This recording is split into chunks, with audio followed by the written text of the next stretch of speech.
toutes les personnes qui sont connectées aujourd'hui et qui se connecteront aussi dans le futur, parce que ce sont des émissions intéressantes et qui pourront être réécoutées, revues un peu plus tard. Donc, je me présente, Jean-Baptiste Coquelard. Donc, voilà, je ne suis pas très connu, comme je dis. Donc, on va faire une présentation du personnage, simplement.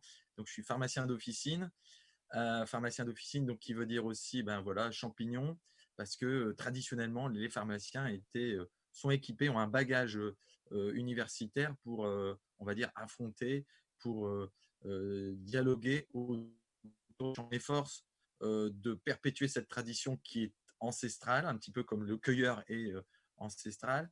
Voilà, donc je fais le lien entre les cueilleurs du dimanche, les familles, voilà, les patients qui viennent avec des champignons de leur propriété, ou de cueillette dans leur environnement. Et donc, ils ramènent plusieurs, voilà, dizaines de paniers à la belle saison à la pharmacie.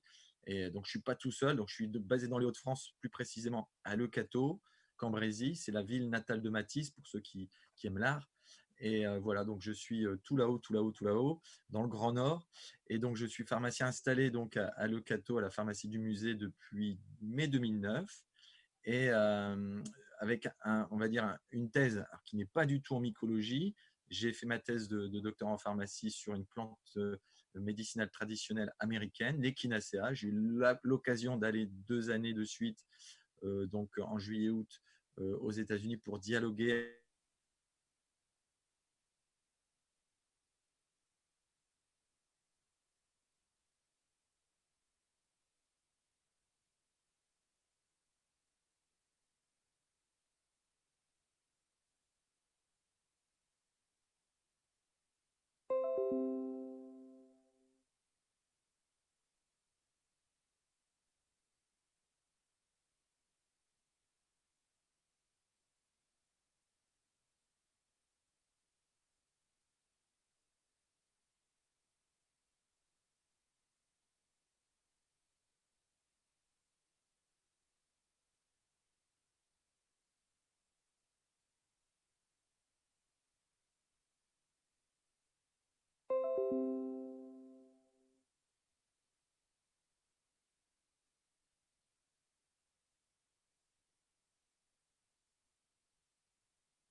Je décide de me rassurer aussi et d'approfondir mes connaissances, d'avoir une crédibilité complémentaire, donc en passant ce DU. Donc, j'ai été formé par Pierre-Arthur Moreau, par le professeur Régis Courtecuisse. Et c'est vrai que c'est des mentors, des moteurs et des mentors. C'est des personnes exemplaires aussi dans leur domaine, dans leur discipline. Donc, je suis pharmacien mycologue. Je ne suis pas mycologue, parce que mycologue, c'est quand même une discipline scientifique pointue. Voilà, je ne fais pas de phylogénie, je ne fais pas de systématique, je ne suis pas systématicien, etc. Donc, beaucoup d'humilité dans ma démarche. Moi, je suis, on va dire, au ras du sol. Je suis au départ d'une démarche, on va dire, culturelle, euh, de loisirs, parce qu'on est en contact au quotidien avec les champignons. On sait que c'est la pleine saison, mais la saison, elle est quasiment toute l'année. Je veux dire, il n'y a pas de saison particulière, mais là, on va dire qu'il y a des poussées particulières. Et ce que je voulais dire aussi, c'est que voilà, il faut créer le lien entre la démarche loisir et la démarche aussi éventuellement consommation. Et là, il faut être très présent au niveau santé publique. Le pharmacien a sa place essentielle pour voilà, donner donner des règles. C'est très important d'avoir des règles à respecter et voilà et être conscient aussi de son patrimoine. Moi, je suis très, patrimonial, j'adore mettre, voilà donc moi, ma formation et je voudrais revenir à ça, la formation au niveau du diplôme de pharmacien et après au niveau du DU, bah, on aborde tous les domaines, de la mycologie et on apprend et comme en botanique, on apprend avant tout les toxiques et ça, c'est indispensable et très rassurant finalement, mais de connaître avant les toxiques, avant de pouvoir éventuellement aborder la comestibilité d'un champignon. Et on sait malheureusement, on connaît avec l'armillaire, qui était longtemps consommé par, notamment ici dans le Nord, par les personnes d'origine polonaise, avec le fameux popinki, l'armillaire couleur de miel qui était utilisé en bouillon, etc., le bouillon du dimanche avec des viandes en sauce, etc. Hein. Mais on sait que l'armillaire, aujourd'hui, il y a une sensibilité, une intolérance et quasiment une indigestibilité pour certaines personnes.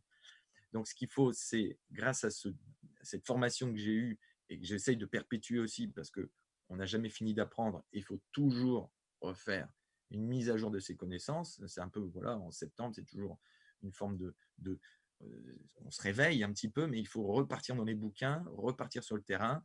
Et c'est vrai que le terrain est fondamental. Donc, je cueille, j'emmène du public. Donc, je reviens un petit peu au personnage et un petit peu à l'aventure que j'ai, entre guillemets, créée avec mes collègues cueilleurs. J'ai emmené du public dès septembre 2009. Donc, je m'installe en mai 2009 et j'ai eu une vision parce que j'ai la forêt du Bois-l'Évêque qui est au sud de la forêt de Mormal, la plus grande forêt du Nord-Pas-de-Calais, la forêt du Bois-l'Évêque qui m'ouvre ses bras, entre guillemets, qui m'ouvre ses branches. Et là, j'ai une révélation parce que c'est une forêt que je connaissais depuis tout petit, parce que je suis né à Cambrai. Donc, c'est une forêt locale, c'est une forêt du Cambrésis, une forêt qui est une forêt de balade aussi, une forêt on va faire du vélo, du scoutisme, etc. Donc, c'est une forêt que j'avais déjà appréhendée. Et là, j'ai une révélation et je dis, bah, il faut emmener du public.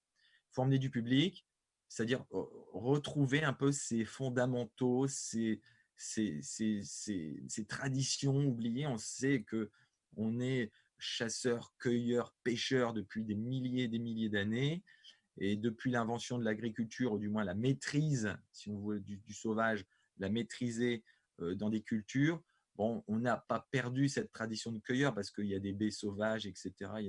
Mais voilà, je voulais renouer avec cette tradition de cueillette qui doit rester pour moi familiale ou de loisir, sachant qu'il y existe des cueilleurs professionnels que l'on connaît, vraiment, c'est une profession qu'il faut défendre et qu'il faut aussi légaliser parce que c'est un métier, hein, la cueillette de professionnels pour les restaurateurs, pour les marchés, etc. Il faut que ça soit encadré et j'ai la chance de connaître donc Jérôme et voilà, il y a plein de personnes qui sont vraiment spécialisées là-dedans et c'est des personnes à mettre en avant aussi pour montrer aussi que c'est un métier de cueillir. Alors, il ne faut pas tout cueillir quand on est comme moi ou un lambda, mais il faut aussi faire confiance à des cueilleurs professionnels pour la consommation éventuellement future.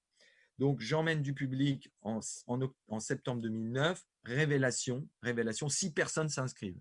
6 personnes s'inscrivent, pas pour les champignons, peut-être pour une balade, mais pour me faire plaisir. Donc ça, déjà, j'ai trouvé ça gentil que 6 personnes me fassent confiance dès le départ en septembre 2009. Et puis, on part. Et puis, je dis, l'année il y a eu un intérêt. Il y a eu 6 personnes quand même qui ont répondu à l'appel de la forêt. Et puis, voilà, c'est monté crescendo. On a eu l'occasion d'organiser une exposition régionale. Alors, je ne sais plus, je crois que c'était en 2015, une exposition régionale de la Société mycologique du Nord de la France, dont je fais partie, la SMNF, qui est une association donc des Hauts-de-France, mais qui est de qualité avec des spécialistes, des passionnés, des mycologues, des vrais mycologues passionnés, avec un site internet accessible à tout public, la smnf.fr, on ne peut pas faire plus simple. Et on a fait une organisation ici au Cateau-Cambrésis, un rassemblement pendant 3 jours. Et on a accueilli à une cueillette matinale plus de 300 personnes. Je crois qu'on a, et voilà, accessible, gratuit. Oui, j'ai oublié de dire que mes cueillettes, elles sont aussi gratuites. Bon, je sais qu'on me prend pour un dingue. J'ai emmené plus de 3000 personnes depuis 2009 gratuitement, mais je sais qu'il il y a des cueillettes qui sont utilisées et ça, c'est totalement normal. Je ne suis pas contre, mais moi, je suis parti de ce principe-là. Voilà. Bon, mais je conçois très bien que des balades, des visites, des échanges aussi, ça se monnaie, il faut payer aussi. Et il y en a qui moi, j'ai l'avantage d'être passionné, vous l'avez pu comprendre ou vous le comprendrez, et que c'est un plus, et donc je veux le faire partager. Mais je défends aussi les balades qui sont organisées par des associations locales, par des offices du tourisme, et qui sont payantes. Mais à un moment, il faut responsabiliser les gens parce que je me rends compte aussi qu'en faisant gratuit, des fois, il y a un manque de respect, un manque de responsabilité. Et les gens se disent, comme c'est gratuit, finalement, on n'y va plus. On y va non plus à 2, mais on va venir à 6. Voilà. Donc, il y a un moment, voilà, malheureusement, le fait de sensibiliser les gens pour quelques euros, ça les responsabilise. Bon, moi, je suis parti comme ça. Maintenant, je fais des inscriptions. Au départ, c'était sans inscription. Les gens, je ne savais pas qui j'allais retrouver sur le parking. C'était quand même assez fou. On allait se retrouver à 20, 30, 40, 50. Maintenant, je fais sur inscription. Et cette année, pour la 12e édition, c'est très particulier parce qu'avec les conséquences, l'environnement sanitaire détestable et anxiogène, j'ai voulu maintenir quand même ces cueillettes, mais j'ai dû limiter le nombre d'inscrits. Mais ça veut dire que là, encore cette année, on va être quand même 30, 40, sachant qu'il y a 4 cueilleurs au total, 4 guides cueilleurs, hein, qui m'accompagnent. Donc, ça fait des petits groupes, de 8, 12 personnes, ce qui reste très intéressant pour l'échange. Et après, on fait un retour global de cueillette, toujours au Bois-l'Évêque, à la chapelle Bon Secours. Et c'est un lieu magique en plus, parce qu'il y a des bancs, on peut installer les champignons, tout ça, et il y a vraiment un échange. Donc là, on est masqué, on se déleste un peu du masque quand on est à distance dans la forêt. Mais moi, en tant que pharmacien, je ne peux pas prendre de risque d'avoir des critiques qui, certes, sont utiles peut-être ou intéressantes, percutantes, mais des critiques gratuites. Parce que c'est très facile de critiquer aujourd'hui derrière son écran ou à distance en disant oui, vous n'avez pas fait ci, vous n'avez pas fait ça. Il n'y a que les gens qui ne font rien, qui ne prennent pas de risque. Moi, je ne prends pas de risque sanitaire. Je prends un risque peut-être d'emmener des gens et de dire voilà, mais le seul risque que je prends aujourd'hui, c'est de faire plaisir et de donner du plaisir et de s'oxygéner. Oui, parce que avant tout, c'est la balade, c'est pas de tout savoir. Moi, je suis pas, je ne finirai, je vais mourir sans jamais rien savoir finalement. Je serai une infime partie du monde des champignons. Mais ce que je veux, c'est que éclairer les gens et dire, on n'est pas obligé d'aller cueillette avec un guide, mais on peut aussi y aller au lieu d'aller se perdre dans des centres commerciaux déshumanisés, mais bondés, ce qui paraît paradoxal, d'avoir plein de monde dans les centres commerciaux, mais personne ne se parle. Personne ne se parle, tout le monde est avec sa carte bancaire ou un moyen de paiement et finalement tout le monde se perd dans ces centres commerciaux et on a oublié totalement notre environnement sauvage, naturel, accessible, qui est gratuit celui-là. Et on a tout oublié. Et finalement, quand on veut parler un peu, entre guillemets, et je n'aborderai pas ce sujet politique, mais d'écologie, de la logique écologique, et ben finalement, il n'y a plus personne parce qu'on ne sait plus de quoi on parle, parce que personne n'est sensibilisé. Donc, j'essaie je ne revendique rien, mais j'essaie de sensibiliser les gens et d'ouvrir les yeux, de garder ces yeux d'enfant fondamentaux, d'avoir ces yeux d'enfant, parce que moi, je suis un éternel enfant, je vieillirai plus tard, hein, je l'ai dit. Et je me dis, c'est fondamental de pouvoir aujourd'hui proposer aux gens de reconquérir son espace naturel, se reconnecter, et Dieu sait si on en a besoin avec ce confinement terrifiant, euh, mais de se reconnecter à son environnement, se balader dans les chemins, dans les pâtures. Alors attention, on verra un petit peu, on va revenir aussi, il y a des zones de propriété privée, on ne peut pas cueillir partout. Encore une fois, il y a une loi préfectorale, il y a des arrêtés, il y a des forêts interdites d'accès, il y a des protections, il y a des statuts d'espèces protégées. Donc ça, la loi est précise. Nul n'est censé ignorer la loi, donc on ne va pas faire voilà, toute une thèse sur la loi de la cueillette, mais c'est à chacun de prendre ses responsabilités. Et avant de partir en cueillette, il faut savoir où est-ce qu'on va cueillir et se renseigner aux offices du tourisme, aux acteurs locaux, aux mairies. Est-ce que cette forêt est accessible? Est-ce ce bas de nature? Est-ce que cette plaine, cette dune est accessible? Ça, c'est déjà la base. Alors moi, j'ai des gens qui vont cueillir en rosée des prés, comme on dit, le fameux rosé des prés, la garrigue des champêtres. et qui se font attaquer soit par une génisse ou un taureau, mais ça, bien sûr, il faut vérifier s'il y a des animaux à l'intérieur. Hein, comme en forêt, il peut y avoir des cochons, on peut lever des fois des laits ou et toutes des troupes de marcassins, et là, il y a le danger, donc il faut être vigilant là-dessus. Donc, il peut y avoir des animaux sauvages, mais aussi il peut y avoir un agriculteur ou un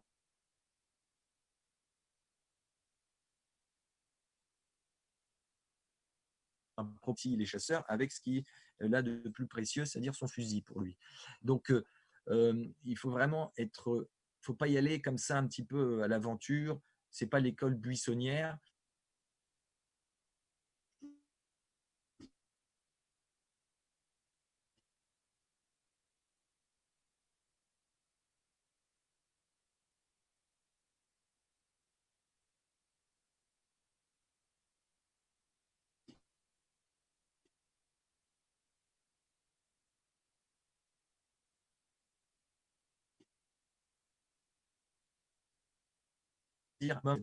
De savoir s'il décidait de se balader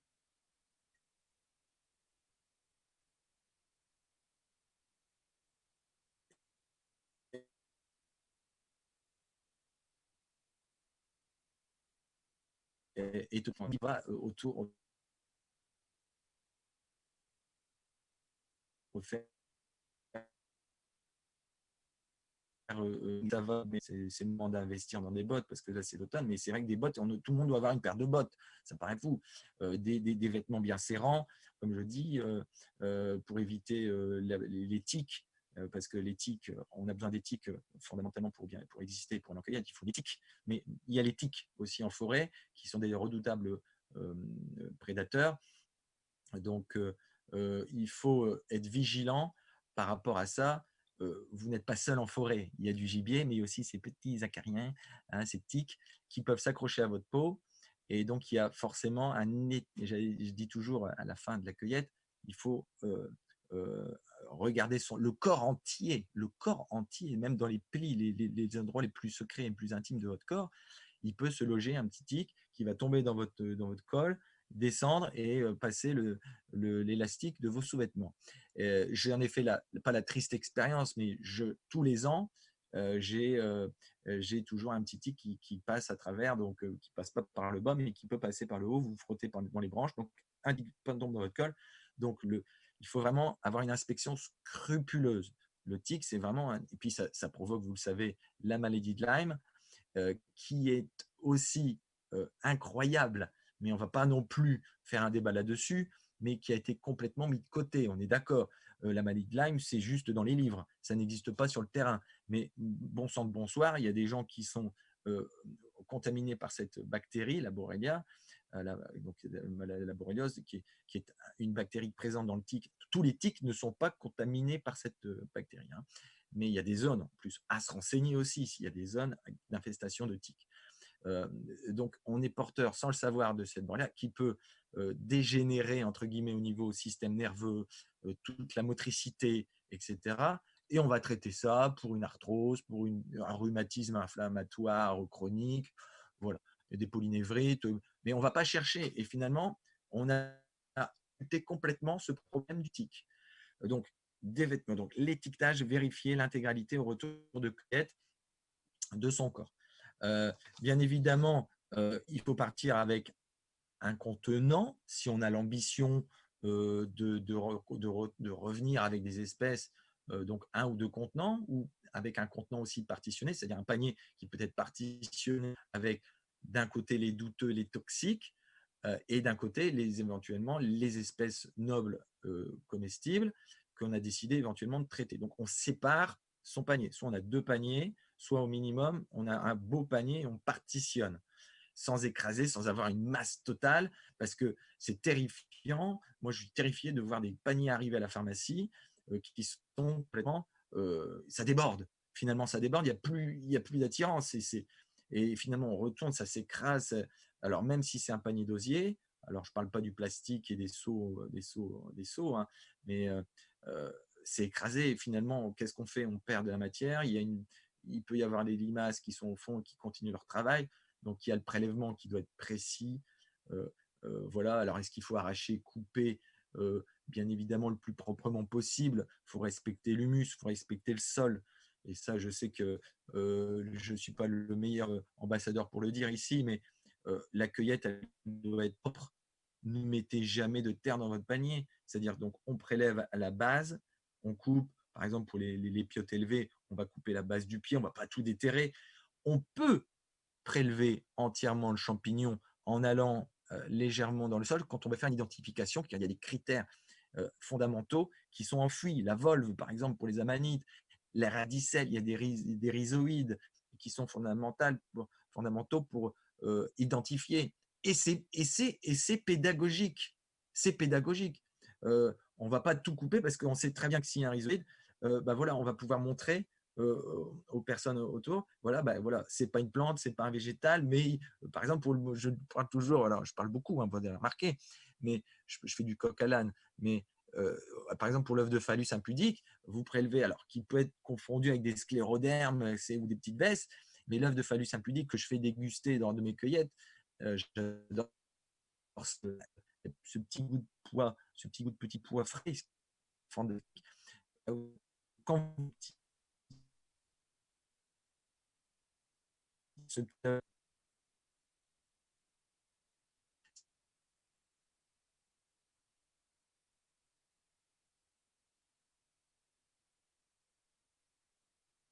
si vous avez ces différents aspects, la cueillette est avant tout un éveil des sens. C'est un éveil des sens, tous les sens sont en éveil. Je vais faire après la transition avec l'ouvrage, bien évidemment, que des cueillettes et des hommes, mais la cueillette,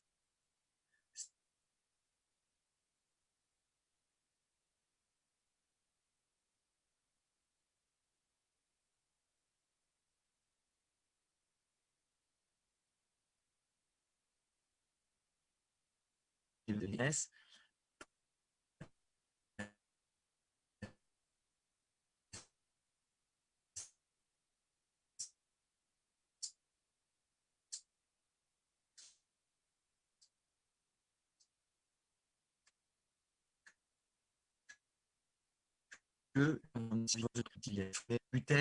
de son portable aujourd'hui, quand on est en forêt ou dans un espace sauvage, en montagne ou dans l'arrière-dune, on a ce forme de connexion, on fait quasiment corps avec l'environnement. Alors moi, je ne suis pas adepte de la sylviothérapie, je n'enlace pas les arbres, je n'embrasse pas des arbres, mais je respecte l'histoire, l'histoire de la forêt, l'histoire qui a été des fois plantée par l'homme volontairement, mais des fois il y a des forêts encore qui sont pas primaires mais sauvages, qui ont été, avec cette, cette incroyable, comment dire, euh, osmose, osmose. Et donc tous les sens en éveil, la vue. Alors, et c'est vrai que pour les personnes qui vont débuter en cueillette, la vue est fondamentale. Vous allez me dire, oui, c'est évident, si on veut bien trouver des choses, il faut bien. Mais il y a une forme d'adaptation. C'est pas au début que vous allez être très bon parce que dans l'humus, dans les feuilles, tout se mélange, les couleurs sont quasiment uniformes au sol. Mais votre vue va s'adapter et c'est au bout d'un quart d'heure, une demi-heure, on va dire, de cueillette, que vous allez, comment dire, avoir des révélations visuelles et que vous allez faire corps quasiment avec l'humus et vous allez voir des choses apparaître. On est plus pertinent au bout d'un quart d'heure de cueillette que tout au début où on a encore les visions de building, de parpaings, etc., de ciment et des voitures. Voilà, il faut un moment d'immersion. Donc la vue fondamentale, l'ouïe. Alors vous allez me dire, l'ouïe, qu'est-ce qu'elle fait l'ouïe là-dedans? Mais l'ouïe là-dedans, c'est le vent, c'est le vent, c'est les brindilles, c'est une branche qui casse.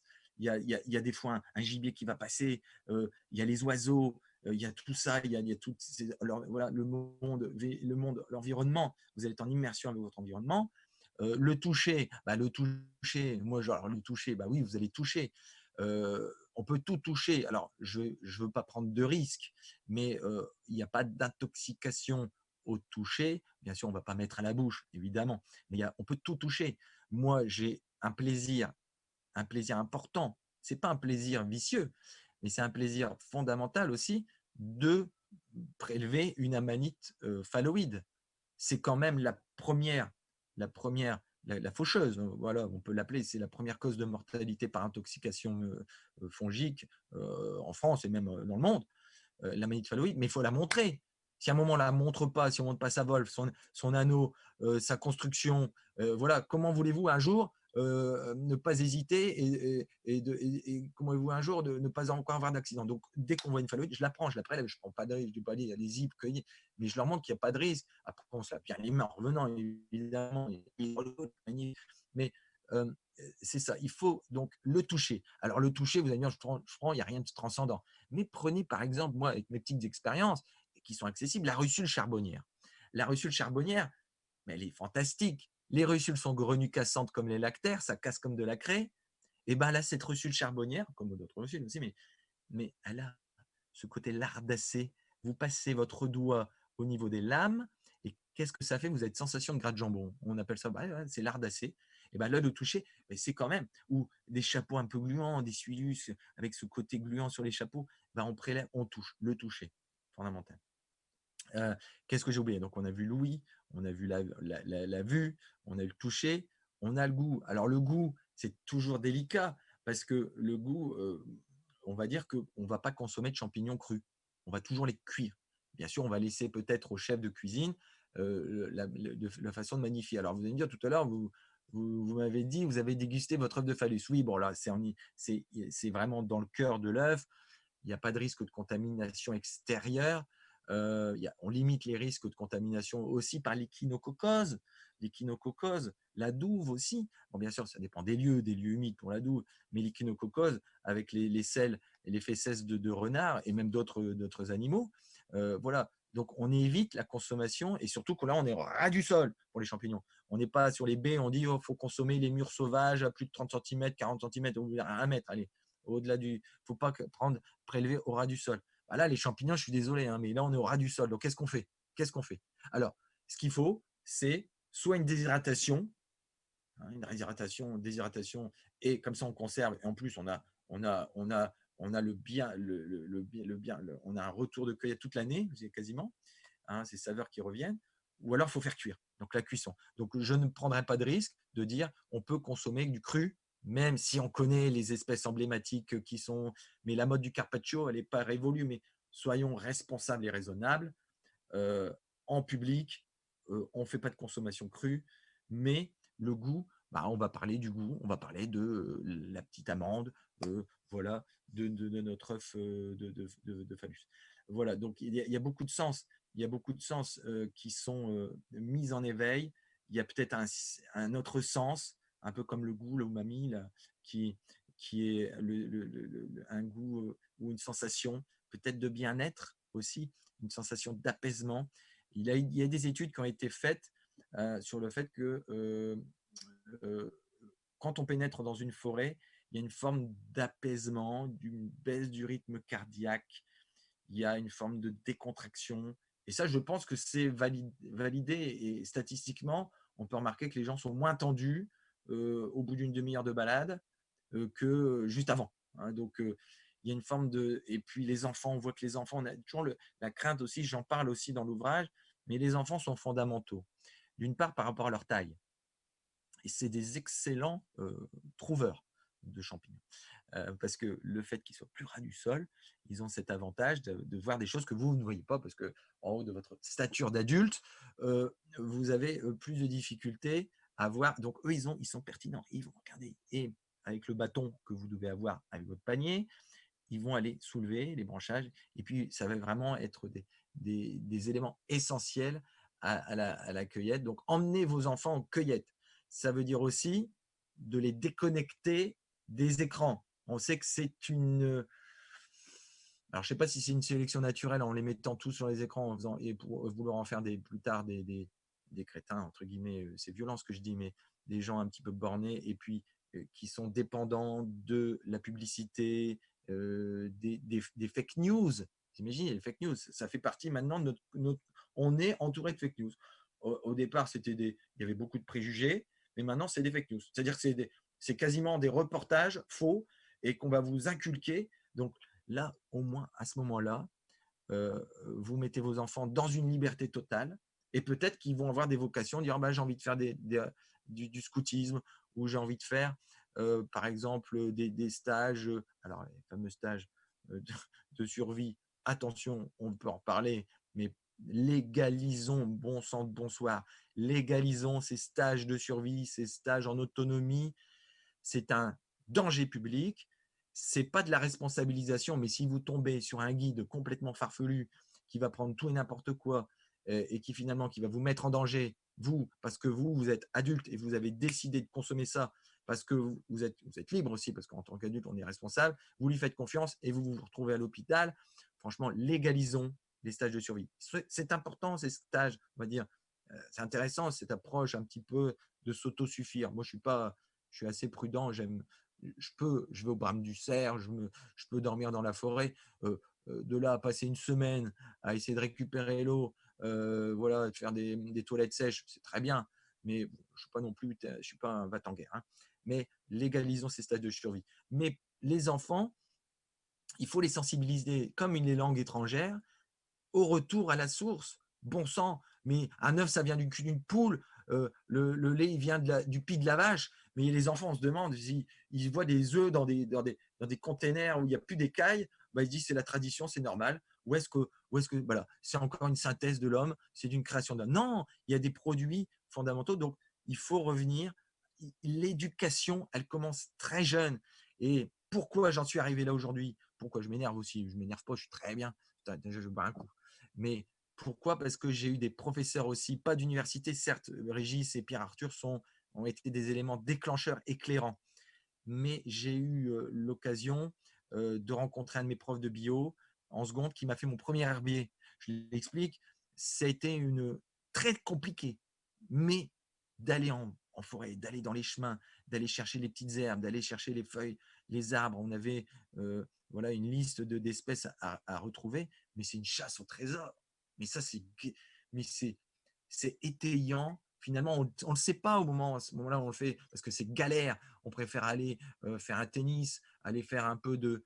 À l'époque, moi, j'avais encore un vieux ordinateur, un Amstrad ou je ne sais plus, un Amiga. Je préfère une partie d'Amiga que d'aller chercher les arbres ou les feuilles et puis d'être plein de terre et puis m'ennuyer. Mais finalement, ça a été révélateur, étayant pour moi et aussi pour mes amis qui étaient dans ma promo, dans ma classe. Donc, voilà, il faut revenir à des histoires naturelles. Et mais bon sang, c'est tellement instructif, c'est tellement constructif, c'est tellement fondateur. Et dans cette société où on veut nous aseptiser, on nous aseptise. Et je sais que je ne suis pas le seul à le penser, mais moi aussi, je vais sur mon portable. Moi aussi, je vais dans des fois, je me pollue l'esprit. Mais on vit avec son temps. Je ne suis pas arriéré, mais bon sang, reconnectons-nous à notre environnement naturel qui est accessible et qui est gratuit. Pour une fois qu'il y a quelque chose de gratuit, sachant qu'il y a une loi, sachant qu'on ne va pas cueillir n'importe où, il y a des arrêtés, je répète, il y a des propriétaires de terrain, il ne faut pas y aller, il faut leur demander leur avis. Et ils sont très contents. Ils sont très contents de vous dire oh, bah, tu peux aller dans ma pelouse ou dans ma pâture. Finalement, moi, j'y vais pas, ça ne m'intéresse pas, mais vas-y, prends ton pied. Prends ton pied au sens propre comme au figuré. Voilà, donc tout ça pour dire qu'il faut oui, je m'égare. Le panier, le bâton, un GPS. Ça paraît bête, mais la forêt, c'est grand. Et on ne connaît pas par cœur la forêt. Puis elle bouge. On se repère un peu comme en mer, on se repère à des arbres coupés. Voilà, on a sur la côte, des fois en mer, en bateau, on les a mer, on les voit. Donc on a des repères, des phares. Bah, en forêt, c'est pas comme ça, hein. Elle bouge la forêt. Donc il faut une boussole. Et souvent, une boussole ou un GPS, parce que le téléphone, tic, tic, tic, le fameux téléphone, il ne capte pas en forêt. Donc, c'est même pas la peine de penser vous repérer, il ne capte pas. Heureusement, il n'y a pas encore d'antenne dans les forêts. Donc, est-ce qu'il faut un GPS, une boussole, mais aussi un téléphone, aussi éventuellement, même si ça ne capte pas, mais si on a un petit peu de réseau, d'appeler en cas d'incident. Il faut toujours prévenir quelqu'un. Je le dis dans le livre, ça paraît bête, mais avant de partir en cueillette seul ou accompagné, prévenez quelqu'un qui reste sur place pour dire voilà, je m'en vais, je ne t'emmène pas, mais je m'en vais, sache-le, si que dans 2 heures ou 3 heures, je suis pas revenu, c'est qu'il est peut-être arrivé quelque chose. Ça paraît bête, c'est du bon sens.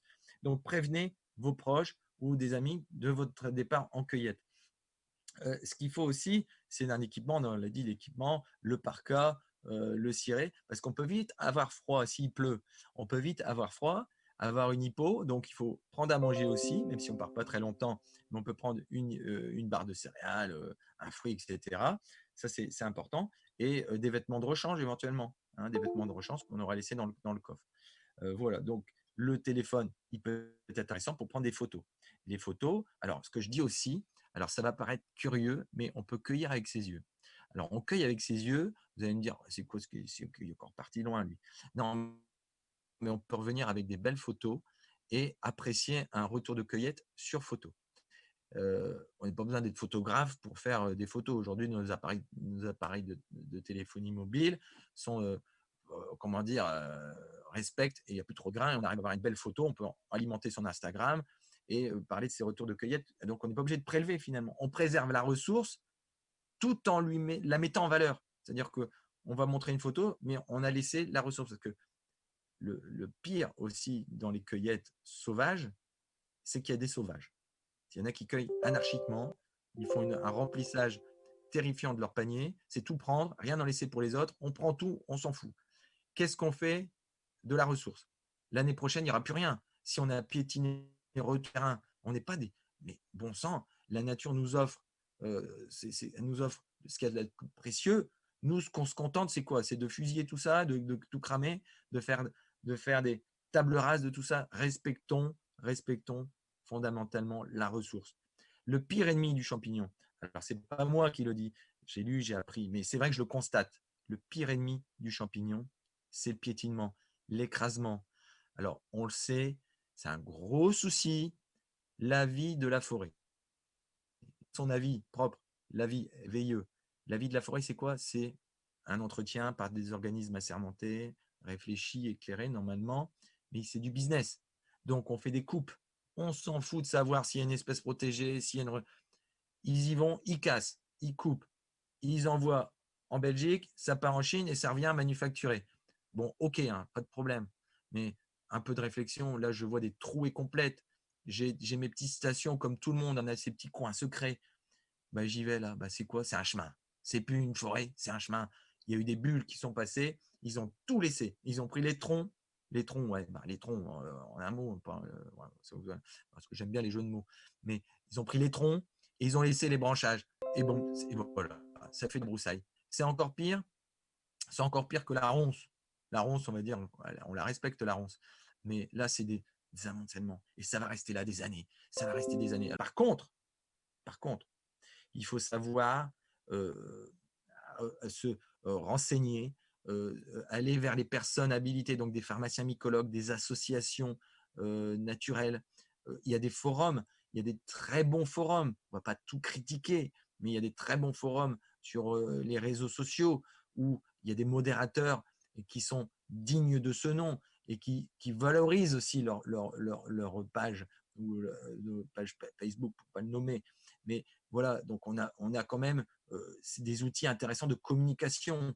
On est où on va pas non plus se tailler dessus, on va pas se faire des cartons, on va pas se faire des règlements de compte qui ne servent strictement à rien.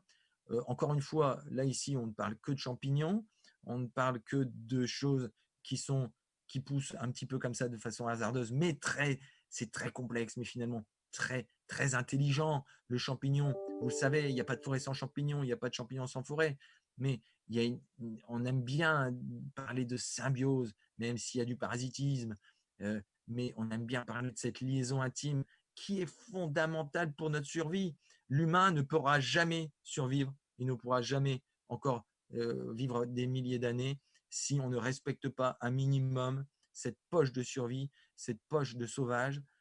Respectons-la. Et quand je dis aussi au retour de cueillette, ou même avant de partir en cueillette, quand on fait un briefing avant de partir, je dis prenez un sac plastique. Alors, les gens ils sont horrifiés. Qu'est-ce qu'il va me dire? Un sac plastique? Mais non, on ne met pas de champignons dans les sacs plastiques. Mais non, on ne met pas mettre les champignons dans les sacs plastiques. On va mettre toutes les cochonneries, toutes les capsules, les bouteilles, tout ce que les. Alors, c'est des cochonneries.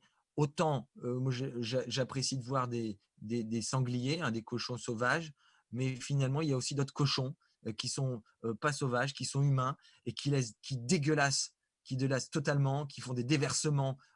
Et ça, c'est punissable. Et ça, franchement, je condamne fermement tous ces escrocs, ces, ces personnes qui vont salir notre environnement, que ça soit des petites personnes, que des industriels aussi. Il ne faut pas se leurrer, hein.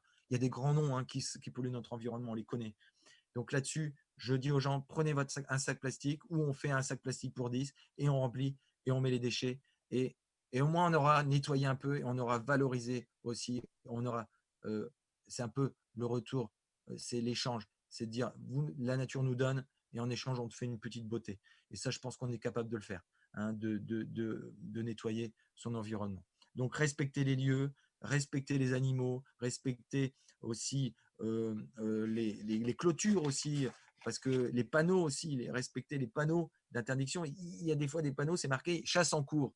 Bon, bah, la chasse, alors je suis pas chasseur, j'ai des amis chasseurs, c'est pas des viandards. Il faut arrêter aussi de tout stigmatiser, de tout mettre dans le même panier. La chasse, elle est une chasse responsable, est essentielle aussi pour l'équilibre de nos forêts, parce que sinon on va se faire envahir par toutes des espèces, des gibiers, etc. Ils vont arriver en ville et vous allez voir, ça va être le boxon avec leur lot aussi de maladies, de contamination.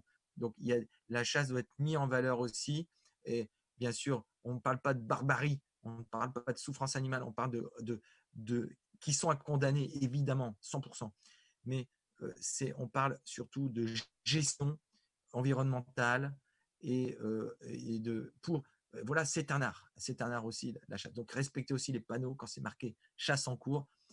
Vous prenez des risques si vous pénétrez, parce qu'il y a aussi un truc, c'est pas parce qu'on n'entend pas de coups de pampan qu'il n'y a pas de chasse. J'ai découvert, pas loin de chez moi, à Saint-Amand, qu'il y avait de la chasse à l'arc. Alors, bon, je vous avoue que ils sont ils réussissent moins que celui qui a un fusil. Mais la chasse à l'arc, eh ben, je vous assure que ça fait peur, hein, parce que des fois, il y a une flèche qui passe, il vous a confondu avec une lée ou un sanglier ou un chevreuil ou un brocard, vous l'avez, ça pénètre et c'est puissant, hein. Donc, l'arbalète aussi. Donc, c'est pas parce qu'on n'entend pas de pampan qu'il n'y a pas de chasse, hein. Ok, donc soyez vigilants et c'est marqué. Chasse en cours, c'est une obligatoire dès que vous êtes sur le chemin. Vous êtes sur le chemin, vous vous garez, c'est marqué chasse en cours.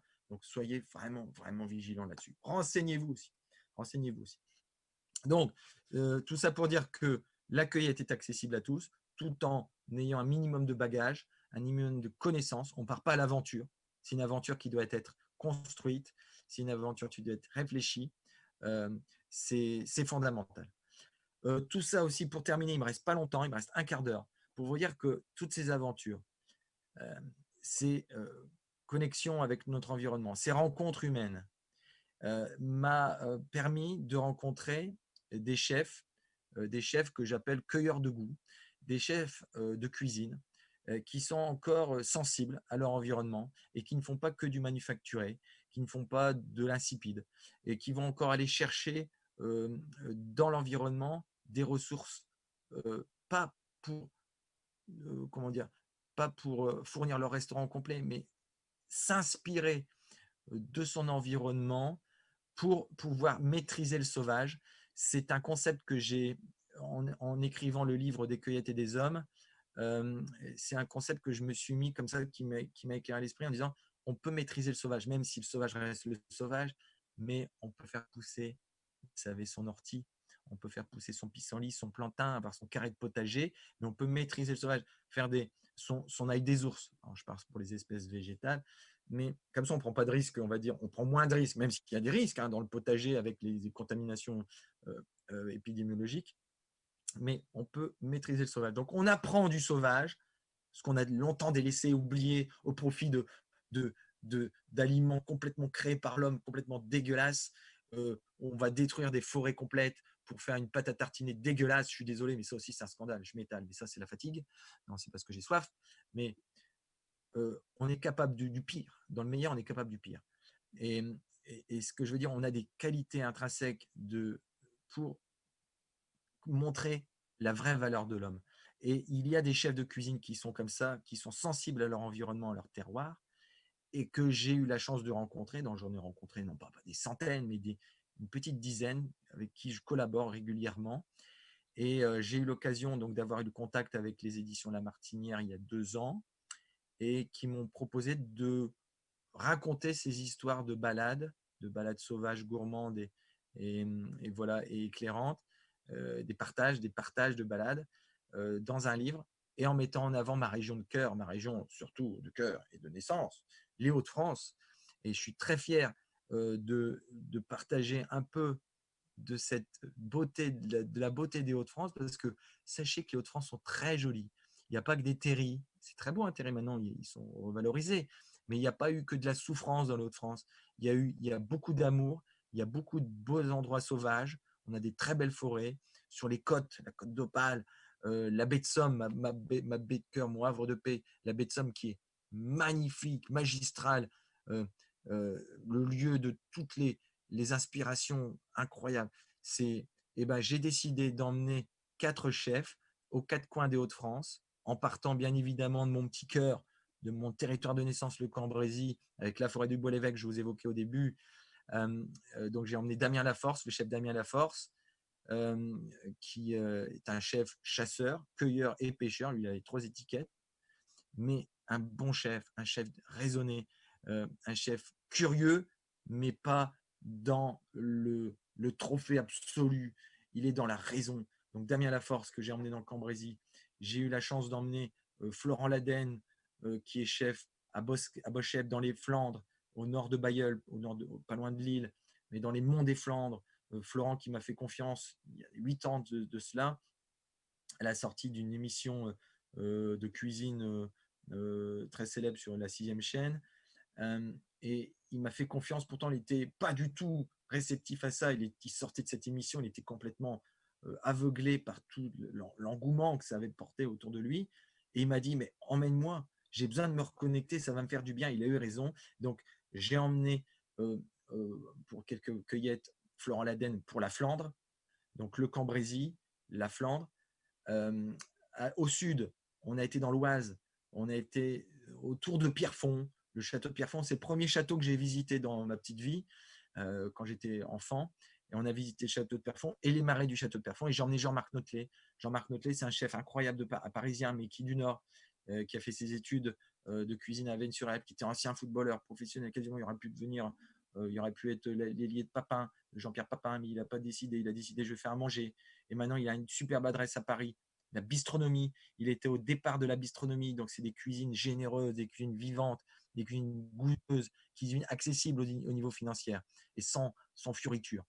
Et donc Jean-Marc Notelet que j'ai emmené dans le sud. Et bien sûr, je termine par l'apothéose, comme dirait Jean-Pierre Pernaut, mais c'est l'abbé de Somme, qui m'a ouvert ses bras il y a 16 ans de cela. Je suis tombé amoureux de cette baie de Somme, voilà, en me baladant au Hourdel et où j'ai vu un coucher de soleil magistral. Et j'ai emmené donc là pour le livre, il m'a fait plaisir de me suivre, donc Pascal Lefebvre de l'Auberge de la Marine au Crotoy.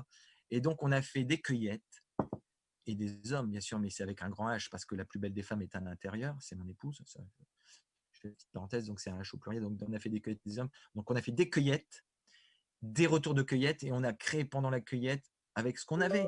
On n'a pas tout eu. C'est pas une encyclopédie.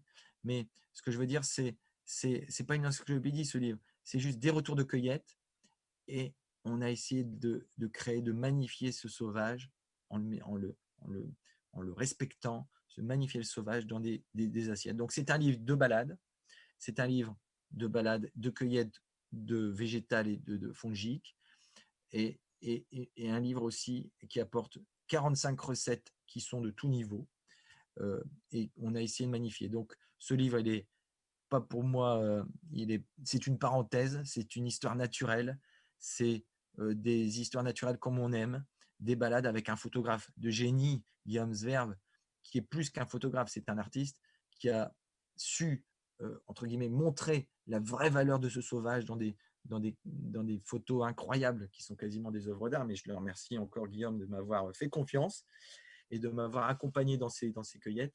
Et c'est vrai que j'ai eu beaucoup de chance qu'on puisse écouter et qu'il y ait une belle maison d'édition qui est La Martinière, qu'elle ait cette oreille sensible encore à la cause du sauvage euh, et, euh, et se dire que la vie, elle n'est pas faite dans, encore une fois, ces centres commerciaux déshumanisés qui déshumanisent mentalement, qui sont déshumanisés mentalement, mais bondés, qui vont désertifier nos petits villages et nos villes. Et, et là, on est tous coupables. On est tous coupables de ça. Donc, il faut absolument préserver ce qu'on y reste encore de plus naturel, de plus sauvage, de préserver ce sauvage. Allez-y, ne foncez pas, n'y foncez pas. Encore une fois, il faut construire sa balade, sa cueillette. Il faut que ça soit, veut dire, c'est riche de sens, mais il ne faut pas partir avec des défis ou des résultats absolument. Moi, j'y vais sans obligation de résultat. J'y vais le plus décontracté possible et sans pression. Alors, sans pression, dans le Nord, c'est compliqué parce que là, c'est une terre brassicole, vous le savez. Donc, on y va quand même sans pression. La pression, on la boira après, mais sans pression et surtout, au final, sans déception. Le plus grand bonheur, c'est de se dire on a pris un bol d'air, on a vu ces champignons magnifiques qui ont des apparences incroyables parfois, des structures incroyables, des formes incroyables, des développements incroyables. Et ben, on n'a pris pas le temps de les écouter, mais on a pris le temps encore d'apprécier. On a apprécié avec ses yeux, avec tous ses sens. Et je me dis qu'il y a un moment, soit on fait pas, si on ne fait pas ça, on va sur une forme de neutralisation, d'aseptisation de notre esprit. Alors, ce n'est pas philosophique, je ne suis pas philosophe, hein, je le dis, j'ai eu 4 ans philo, donc ne comptez pas sur moi pour être votre philosophe du jour, mais il n'y a pas besoin d'être philosophe pour faire de la philosophie ou pour avoir des pensées un petit peu saines.